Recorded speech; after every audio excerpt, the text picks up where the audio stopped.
Donc on est dans une structure municipale, une école de musique qui est un service de la mairie de Sébaza. L'école de musique, c'est un lieu d'enseignement.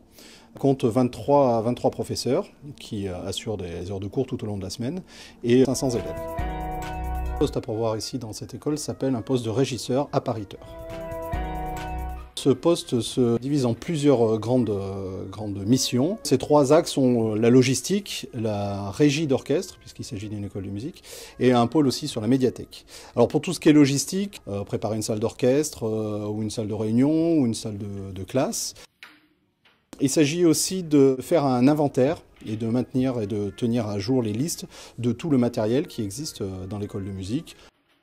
Avoir quelques compétences j'allais dire plutôt en bricolage, plutôt des petites choses, de l'entretien courant, réparer un meuble, enfin des choses assez basiques. On va aussi avoir une partie appariteur. Cette partie appariteur est celle d'accueillir les parents, les élèves, au moment où ils ont des évaluations, des examens à faire. Il nous faut aussi quelqu'un qui ait le permis B. Dans cette partie logistique, une partie autour de la communication qui est de la distribution d'affiches, de tracts dans les commerces ou dans les lieux culturels. Après, il y a un pôle régie d'orchestre, qui lui est un pôle un petit peu plus physique, puisque là, il s'agit d'installer les scènes de spectacle.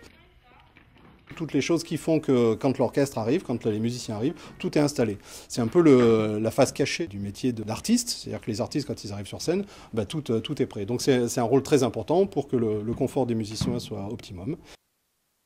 Il va y avoir aussi toute la partie préparation des partitions.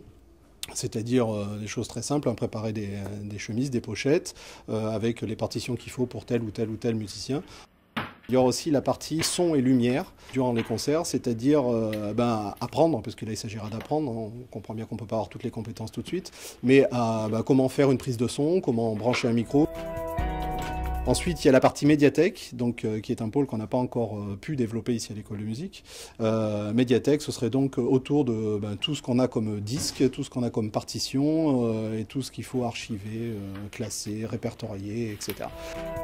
Compétences requises pour ce genre de poste. La première chose, c'est d'avoir un intérêt quand même un petit peu pour la musique. C'est vrai que si on avait quelqu'un qui côtoie le milieu musical, pas d'un très haut niveau, mais quelqu'un qui a une sensibilité sur la musique, qui pourrait peut-être même savoir ce que c'est qu'une partition, faire la différence entre une partition de trompette et de piano, voilà, ce serait quand même quelque chose d'intéressant. Mais c'est pas obligatoire parce qu'on peut lui apprendre tout ça. On a besoin de quelqu'un qui a aussi une grande autonomie, parce que c'est quelqu'un qui va être amené à travailler souvent seul dans la salle pour s'occuper de toutes ces choses-là. Quelqu'un d'assez disponible, parce qu'on est sur des horaires qui fonctionnent un petit peu différemment, mais les soirs de concert ou d'audition, etc., c'est les samedis, c'est les soirs en semaine. Voilà, il y a la partie spectacle qui, elle, ne se passe pas durant la journée. Mais il est évident que ces heures-là sont annualisées et quand on a travaillé le soir tard, on récupère ces heures, bien sûr. Tout ça reste dans le cadre d'un emploi de temps plein à 35 heures.